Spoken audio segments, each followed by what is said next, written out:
Now, coming to our next topic, that is time response analysis of first order system.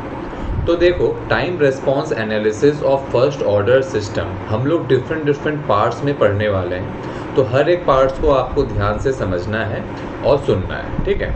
तो चलो first part में आते हैं। First part is basic prototype of first order open loop system. हम लोग first order open loop system का basic prototype देख रहे हैं। तो देखो, this is the basic prototype of first order open loop system. यहाँ पे मेरा इनपुट है, यहाँ पे मेरा आउटपुट है। This is my transfer function 1/τs और ये मेरा एक ओपन लूप सिस्टम है, ठीक है। अब क्या हुआ, ये मेरा बेसिक प्रोटोटाइप आपको मिल गया of first order open loop system, ठीक है। अब हम लोग क्या करेंगे, अब हम लोग इस फर्स्ट ऑर्डर को हम लोग एक क्लोज लूप सिस्टम में कन्वर्ट करेंगे। हम लोग एक क्लोज लूप सिस्टम में कन्वर्ट करेंगे और उसके बाद हम लोग चीज़ों का एनालिसिस करेंगे, ठीक है। तो चलो अपने नेक्स्ट पार्ट में आते हैं। तो नेक्स्ट पार्ट क्या है, basic prototype of first order close loop system with unity negative feedback, ठीक है। तो इससे पहले हम लोगों ने basic prototype of first order open loop system देखा था। अब हम लोग देख रहे हैं basic prototype of first order close loop system with unity negative feedback. और हम लोग का जो एनालिसिस रहेगा ना, वो हम लोगों का इसी प्रोटोटाइप पे रहेगा। That is we are going to analyse the first order close loop system with unity negative feedback, ठीक है। तो यहाँ पे आपको कुछ साइंस भी इंक्लूड करने पड़ेंगे। ये आपके हो जाएंगे plus and this is your minus, ठीक है। तो ये आपका हो गया basic prototype of first order close loop system with unity negative feedback. यहाँ पे आप एक चीज और नोट डाउन करो। देखो, यहाँ पे जो आपका टाउ है, tau denotes time constant of system. ये आपको पता होना चाहिए। Tau denotes time constant of system. तो चलो आगे चलते हैं। अब देखो, अगर इस सिस्टम का हम लोगों को क्लोज लूप ट्रांसफर फंक्शन निकालना है तो हम लोगों को क्या मिलेगा, हम लोगों को इसका क्लोज लूप ट्रांसफर फंक्शन मिल जाएगा 1/1 plus S tau, 1/1 plus S tau. Now coming to the next part, that is step response of first order closed loop system with unity negative feedback. It means कि अब मान लो कि आप अपने input में एक स्टेप सिग्नल अप्लाई कर रहे हो, तो उस केस में आपको स्टेप रिस्पॉन्स कितना मिलेगा, ठीक है। तो चलो इसे हम लोग देखते हैं। तो देखो, हम लोगों को पता था कि जो मेरा C of S by R of S है, ये हम लोग को पता है it is equal to 1/1 plus S tau. अब अगर R ऑफ S के वैल्यू को हम लोग पुटअप कर देंगे, where R of S is a step input, तो देखो हम लोग को C ऑफ S मिल जाएगा A/S 1 प्लस एस टाउ। और इसका अगर हम लोग इन्वर्स लैप्लास ट्रांसफॉर्म निकाल लेंगे तो हम लोग को C ऑफ T मिल जाएगा which is equal to A 1 minus E to the power minus T by tau U T, ठीक है। ये आपका एक इम्पॉर्टेंट एक्सप्रेशन है। This is the expression of step response of first order closed loop system with unity negative feedback, ठीक है। यहाँ पे देखो, हम लोग स्टेप सिग्नल यूज कर रहे थे। इट मीन्स कि हम लोग A of U T use कर रहे थे, इसलिए हम लोग को ये एक्सप्रेशन मिल रहा है। मान लो यहाँ पे अगर हम लोग यूनिट स्टेप सिग्नल यूज करते तो वहाँ पे A का वैल्यू आपको 1 मिल जाता, ठीक है। I hope this is clear to you. Now coming to our next part, that is steady state and transient response of first order closed loop system. देखो, step response of first order close loop system क्या था, हम लोगों को ये मिला था C of T is equal to A 1 minus E to the power minus T by tau U T. अब देखो, अगर हम लोग इस C ऑफ T को दो पार्ट में ब्रेक कर दे तो हम लोग को मिल जाएगा C of T is equal to A U of T minus A E to the power minus T by tau. देखो, ये वाला जो मेरा पार्ट है ना, ये मेरा एक कांस्टेंट पार्ट है और इसे हम लोग कहते हैं स्टेडी स्टेट रेस्पॉन्स। इसे हम लोग कहते हैं steady state response of first order close loop system, ठीक है। अब ये जो मेरा पार्ट है ये मेरा कांस्टेंट पार्ट नहीं है, इट इज़ वेरिंग पार्ट, ये मेरा वेरी कर रहा है। तो इस वाले पार्ट को हम लोग कहते हैं transient response of first order close loop system, ठीक है। सो आई होप कि अब आपको steady state and transient response of first order close loop system समझ में आया, ठीक है। इसमें जो आपको एक इम्पॉर्टेंट पॉइंट याद रखना है वो ये याद रखना है कि मेरा जो ट्रांजिएंट रिस्पॉन्स है वो विद टाइम डाई आउट हो जाता है। देखो यहाँ पे अगर हम लोग t is equal to infinity put up कर दे तो ये वाला जो मेरा पार्ट है ये 0 हो जाएगा, that is my transient response will die out at t is equal to infinity. लेकिन अगर हम लोग अपने स्टेडी स्टेट रिस्पॉन्स को देखें तो देखो यहाँ पे अगर आप t is equal to infinity put करोगे तब भी मेरा steady state response die out नहीं होता है, ठीक है। तो मेरा जो स्टेडी स्टेट रिस्पॉन्स है वो डाई आउट नहीं होगा विथ टाइम, बट मेरा जो ट्रांजिएंट रिस्पॉन्स है वो मेरा डाई आउट हो जाता है with time. I hope this is clear to you. Now coming to our next part, that is graphical representation of step response of first order closed loop system। तो देखो हम लोग को जो step response of first order close loop system मिला था वो हम लोग को कुछ इस तरह से मिला था, that is C of T is equal to this. तो यहाँ से हम लोग देख सकते हैं कि बेसिकली ये मेरा एक राइजिंग एक्सपोनेंशियल है, ठीक है। तो देखो इसका ग्राफिकल रिप्रेजेंटेशन हम लोग का कुछ इस तरह से रहेगा, इसका ग्राफिकल रिप्रेजेंटेशन मेरा कुछ इस तरह से रहेगा, ठीक है। I hope this is clear to you. ये सब ग्राफ्स इंपॉर्टेंट है क्योंकि ना कभी कभी ऑब्जेक्टिव बेस्ड क्वेश्चन में डायरेक्टली आपको ये ग्राफ दे देगा, 4 ऑप्शंस दे देगा और आपसे पूछ लेगा कि which one is the graphical representation of step response of first order close loop system, ठीक है। So I hope this is clear to you. अब देखो यहाँ पे अगर आप अपने steady state response and transient response को देखना चाहो तो देखो यहाँ पे हम लोग चीज़ों को बाइफरकेट कर सकते हैं लाइक दिस, ठीक है। आप देखो अगर हम लोग इस लाइन के इधर लेफ्ट हैंड साइड पे फोकस करें तो हम लोग देख सकते हैं कि ये मेरा ग्राफ एक तरह से राइजिंग एक्सपोनेंशियल है, ठीक है। और ये मेरा पार्ट वेरी कर रहा है विथ टाइम। इट मीन्स कि ये इस वाले पार्ट को हम लोग कह सकते हैं एज ए ट्रांजिएंट रेस्पॉन्स, ठीक है। और उसके बाद इस लाइन के राइट हैंड साइड में हम लोग देख सकते हैं कि मेरा जो ग्राफ है वो अपने फाइनल वैल्यू पे आके स्टेबल हो जा रहा है, ठीक है। अब देखो वो वेरी नहीं कर रहा है, अब वो अपने फाइनल वैल्यू के आसपास आकर वो अब स्टेबल हो जा रहा है। तो इसे हम लोग स्टेडी स्टेट रेस्पॉन्स कह सकते हैं, ठीक है। I hope this is clear to you. चलो एक क्वेश्चन देखते हैं। तो देखो आपको एक ये क्लोज लूप सिस्टम दिया गया है, ठीक है, और आपसे पूछा जा रहा है to find step response of system. यहाँ जो इनपुट है यहाँ पे हम लोग के पास एक स्टेप इनपुट लगा दिया गया है और यहाँ पे आपके पास एक गेन है, ठीक है। और ये आप देख सकते हो कि आपके पास एक ये first order close loop system है और आपसे कह रहा है to find step response of system. तो चलो इसे फाइंड आउट करते हैं। तो देखो C of S by R of S अगर हम लोग निकालने जाए तो हम लोग को क्या मिल जाएगा, K by 1 plus S tau. अब C ऑफ S क्या आ जाएगा, R ऑफ S क्या है, A बाई S, तो ये आ जाएगा आपका AK by S 1 plus S tau.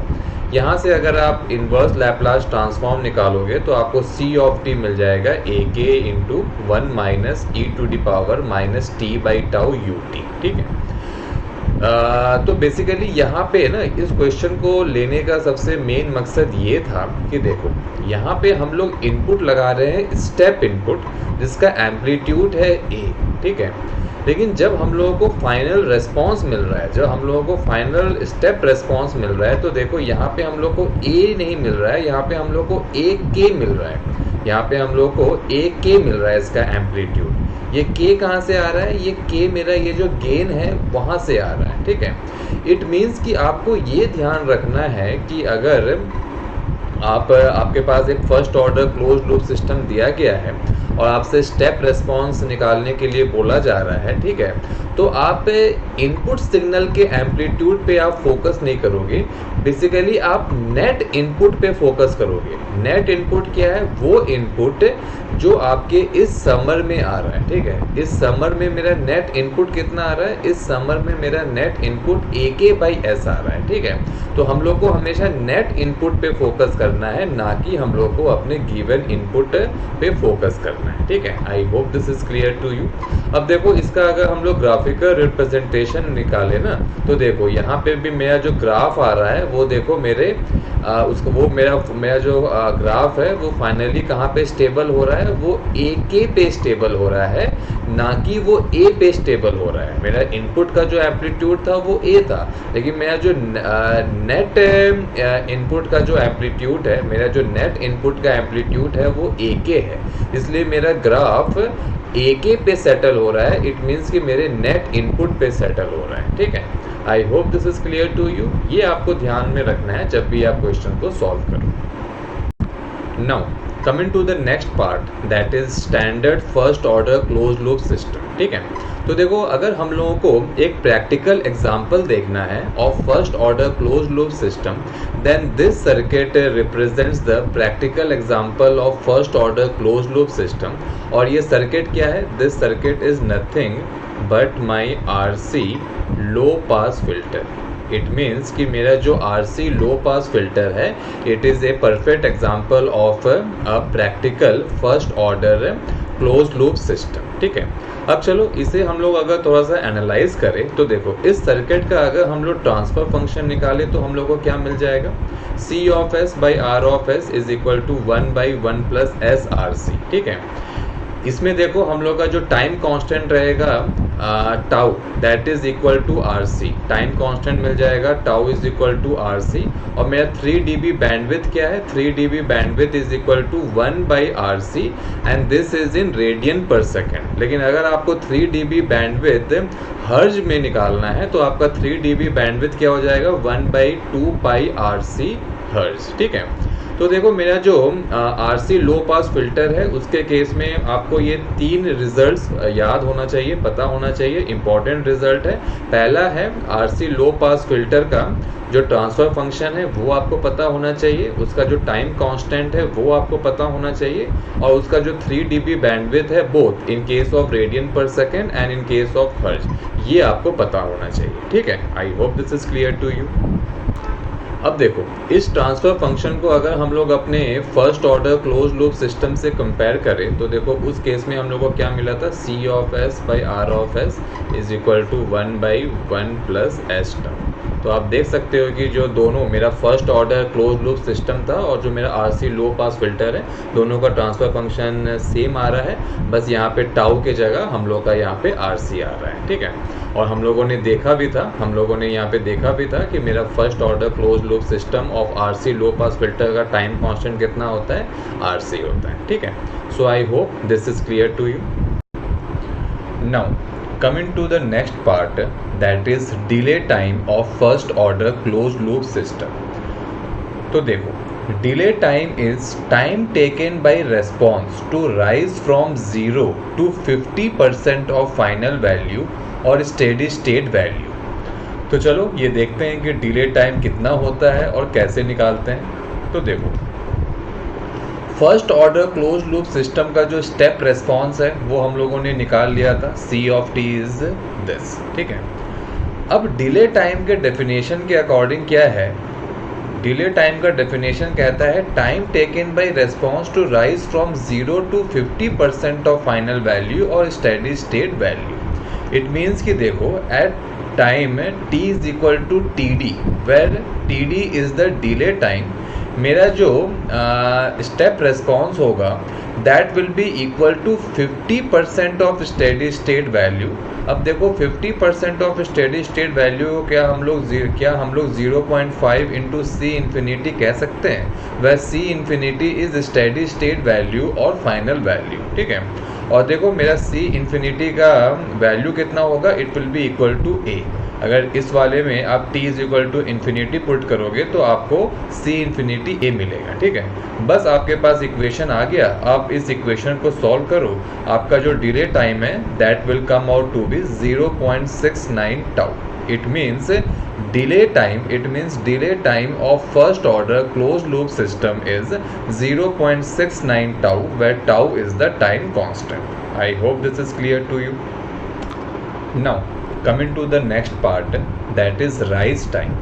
तो rise time क्या है? Rise time is time taken by response to rise from 10% to 90% of final value or steady state value. It means rise time of first order closed loop system is time taken by response to rise from 10% to 90% of final value or steady state value. चलो अब देखते हैं कि rise time का value कितना है और इसे निकालते कैसे हैं। तो देखो first order closed loop system का जो इक्वेशन है वो तो हम लोगों को पता है। अब आप मान लो कि at time t is equal to t1 मेरा जो रेस्पॉन्स है, मेरा जो first order closed loop system का रेस्पॉन्स है, it is rising to 10% of final value और स्टेडी स्टेट वैल्यू। तो यहाँ पे हम लोग लिख दिए at time t is equal to t1 ct is equal to 0.1a। इसको अगर हम लोग सॉल्व करेंगे तो t1 का वैल्यू आ गया 0.1 टाउ। इट मीन्स कि t1 मेरा क्या है? t1 is the time taken by the response to rise up to 10% of final value और steady state value. इसी तरह अब हम लोग मान लेते हैं at time t is equal to t2 my response will rise to 90% of steady state value. इसको अगर हम लोग सॉल्व किए तो हम लोग का t2 आ गया 2.3 टाउ। अब देखो मेरा राइज टाइम क्या हो जाएगा? Rise time is the time taken by response to rise from 10% to 90% of steady state value. तो मेरा राइज टाइम हो जाएगा difference of t2 minus t1 which is equal to 2.2 tau, where tau is the time constant. I hope this is clear to you. चलो आगे चलते हैं। तो देखो राइज टाइम एंड बैंडविड्थ में एक बहुत इंपॉर्टेंट रिलेशनशिप है जिससे बेस्ड बहुत बार क्वेश्चंस पूछा भी गया है। तो ये रिलेशन क्या है? It is rise time is equal to 0.35 by bandwidth. यहाँ पे आप याद रखना कि ये जो मेरा बैंडविड्थ है ना, ये आपका हर्ज में होना चाहिए, ठीक है। ये जो मेरा इक्वेशन है rise time is equal to 0.35 by bandwidth, यहाँ पे मेरा बैंडविड्थ का जो यूनिट है वो हर्ज होना चाहिए, या फिर हम लोग कह सकते हैं rise time is directly proportional to 1 by bandwidth, ठीक है। तो ये एक इम्पॉर्टेंट रिलेशन है जो आपको पता होना चाहिए। ये देखो बेसिकली आ कहाँ से रहा है? देखो अभी हम लोगों ने स्टैंडर्ड फर्स्ट ऑर्डर सिस्टम देखा था, एक RC लो पास फिल्टर। हम लोगों ने अभी एक standard first order system that is RC low pass filter देखा था, और वहाँ पे हम लोगों ने डिस्कस किया था कि मेरा जो टाइम कांस्टेंट है that is equal to 1 by 2 pi bandwidth. ये हम लोगों ने वहाँ पे डिस्कस किया था, ठीक है। तो अब ये इसी टाइम कांस्टेंट टाउ के वैल्यू को अगर हम लोग यहाँ पुटअप कर दे दैट इज़ 2.2 इंटू टाउ है, टाउ के जगह अगर हम लोग 1/2 पाई इंटू बैंडविड्थ पुट करें तो हम लोग का राइज टाइम आ जाएगा 0.35 बाई बैंडविड्थ, वह यूनिट ऑफ बैंडविड्थ इज हर्ज, ठीक है। तो ये एक इम्पॉर्टेंट रिलेशन है जो आपको पता होना चाहिए। Now coming to the next part, that is settling time. Settling time is time taken by response to rise from 0 and to stay with 100% of final value, ठीक है। तो चलो अब देखते हैं सेटलिंग टाइम किस तरह से निकालेंगे, इसका वैल्यू क्या है। तो देखो first order close loop system का जो रेस्पॉन्स है वो हम लोगों को पता है। अब at t is equal to ts, where ts is the settling time, हम लोग का जो first order close loop system का रिस्पॉन्स है इट शुड अचीव या फिर it should reach 100% of final value और स्टेडी स्टेट वैल्यू। अब 100% ऑफ फाइनल वैल्यू और स्टेडी स्टेट वैल्यू कितना होता है? a हो जाता है। अब इस चीज़ को अगर हम लोग सॉल्व करेंगे तो हम लोग को सेटलिंग टाइम मिल जाएगा इन्फिनिटी। इस चीज़ को अगर हम लोग सॉल्व करेंगे तो हम लोग को सेटलिंग टाइम मिल जाएगा इन्फिनिटी। लेकिन यहाँ पे आपको एक चीज़ ये ध्यान देना है कि ये ये जो हम लोगों को सेटलिंग टाइम मिला ना infinity, this is theoretical settling time. It means कि हम लोग ये कहेंगे कि theoretically settling time of first order close loop system is infinity. It means कि first order close loop system infinite time पे जाके 100% ऑफ फाइनल वैल्यू या स्टेडी स्टेट वैल्यू को वो अचीव करेगा। ठीक है, I hope this is clear to you. अब चलो, अब हम लोग बात करते हैं प्रैक्टिकल सेटलिंग टाइम का। तो प्रैक्टिकल सेटलिंग टाइम क्या है? Time taken by response to rise from zero and to stay with 100% of final value with some predefined error. अब आप बोलोगे कि सर ये प्री डिफाइंड एरर क्या है? ठीक है, तो देखो, अभी हम लोगों ने थ्योरेटिकली देखा था कि हम लोगों को 100% ऑफ स्टेडी स्टेट वैल्यू को रीच करने में इनफाइनाइट टाइम लगेगा। ठीक है, लेकिन अब हम लोग अपने सिस्टम को क्या कह रहे हैं कि यार आप 100% ऑफ फाइनल वैल्यू को अचीव मत करो। अगर आप 98% ऑफ फाइनल वैल्यू को भी अचीव कर गए ना, तो हम लोग अपने सिस्टम को सेटल्ड मान लेंगे। या फिर आप 95% ऑफ फाइनल वैल्यू को भी अगर आप अचीव कर गए ना, तो हम लोग अपने सिस्टम को सेटल्ड मान लेंगे। ठीक है, इट मीन्स कि अब हम लोग अपने सिस्टम को सेटल्ड मान रहे हैं with some predefined error. ये एरर कुछ भी हो सकता है जो हम लोग डिफाइन करें, 2% भी ले सकते हैं, 5% भी ले सकते हैं एंड कुछ भी ले सकते हैं। ठीक है, तो अब देखो इससे फ़ायदा क्या हो रहा है कि जब हम लोग प्री डिफाइंड एरर के साथ अपने सिस्टम को सेटल्ड मान रहे हैं ना, तो हम लोग को जो पहले थ्योरेटिकली इनफाइनाइट सेटलिंग टाइम मिल रहा था, वो सेटलिंग टाइम अब हम लोगों को फाइनाइट मिलेगा। कैसे मिलेगा, चलो उसे हम लोग देखते हैं। तो पहले देखते हैं settling time with 2% error band. It means कि यहाँ पे हम लोग अपने सिस्टम को कह रहे हैं कि अगर आप 98% ऑफ फाइनल वैल्यू भी अचीव कर गए ना, तो हम लोग अपने सिस्टम को सेटल्ड मान लेंगे। और वो कब सेटल्ड हो रहा है, वो उसे हम लोग कहेंगे settling time with 2% error band. ठीक है, तो यहाँ पे हम लोग मान लेते हैं at t is equal to ts, where ts is the settling time with 2% error band. हम लोग का जो रेस्पॉन्स है, it should reach to 98% of final value. इसको अगर हम लोग सॉल्व करेंगे तो हम लोग को सेटलिंग टाइम मिल जाएगा 4 tau, where tau is the time constant. It means यहाँ से हम लोग ये कंक्लूड कर सकते हैं कि अगर मेरे पास एक first order close loop system है और उसका अगर हम लोगों को सेटलिंग टाइम निकालना है with 2% error band, then it will come out to be 4 tau. ठीक है, I hope this is clear to you. अब चलो हम लोग निकालते हैं settling time with 5% error band. It means कि अब हम लोग अपने सिस्टम को कह रहे हैं कि यार अगर आप 95% ऑफ फाइनल वैल्यू को भी अचीव कर गए ना, तो हम लोग अपने सिस्टम को सेटल्ड मान लेंगे और उस टाइम को हम लोग सेटलिंग टाइम मान लेंगे।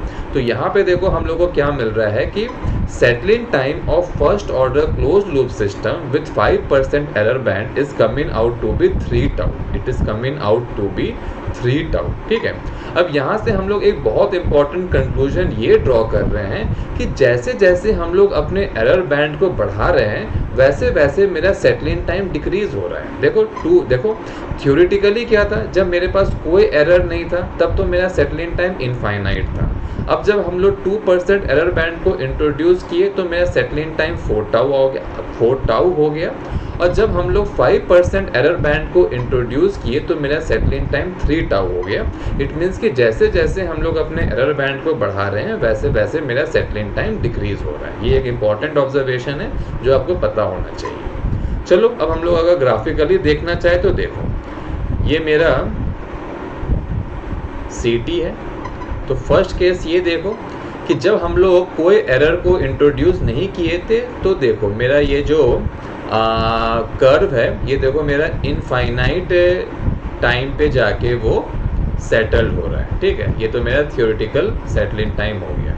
अब देखो अगर हम लोग 2% एरर बैंड को इंट्रोड्यूस किए, इट मीन्स कि हम लोग अपने सिस्टम को सेटल्ड मान रहे हैं एट 98% ऑफ स्टेडी स्टेट वैल्यू। तो देखो मेरा सेटलिंग टाइम ये आ रहा है। अब देखो अगर हम लोग 5% ऑफ एरर बैंड इंट्रोड्यूस किए, इट मीन्स कि हम लोग अपने सिस्टम को 95% ऑफ फाइनल वैल्यू पे सेटल मान रहे हैं, तो मेरा सेटलिंग टाइम ये आ रहा है। तो हम लोग देख सकते हैं कि जैसे जैसे मेरा एरर बैंड बढ़ रहा है, वैसे वैसे मेरा सेटलिंग टाइम घट रहा है। ठीक है, आप ये भी कह सकते हो कि सर यहाँ पे 98% लिए, 95% लिए, ये वाला आप लिखे हो लेकिन इसका कोई मतलब समझ में नहीं आ रहा है। तो देखो अभी हम लोग first order close loop system देख रहे हैं, जहाँ पे मेरा जो रेस्पॉन्स है ना वो स्टेडी स्टेट वैल्यू को कभी क्रॉस नहीं कर रहा है। अब देखो मेरा रेस्पॉन्स हमेशा स्टेडी स्टेट वैल्यू के नीचे ही लाई कर रहा है, ठीक है। लेकिन जब अभी हम लोग सेकेंड ऑर्डर देखेंगे ना, तो उसमें हम लोग देखेंगे कि जब मेरा सिस्टम उसमें हम लोग देखेंगे कि मेरा जो सिस्टम का जो रिस्पांस है ना वो स्टेडी स्टेट वैल्यू को भी क्रॉस कर जाएगा अंडर सर्टेन कंडीशंस, ठीक है। वो सब चीज़ों को हम लोग अभी सेकंड ऑर्डर में देखेंगे। फिलहाल तो आई होप कि आपको ये सेटलिंग टाइम का कॉन्सेप्ट समझ में आया।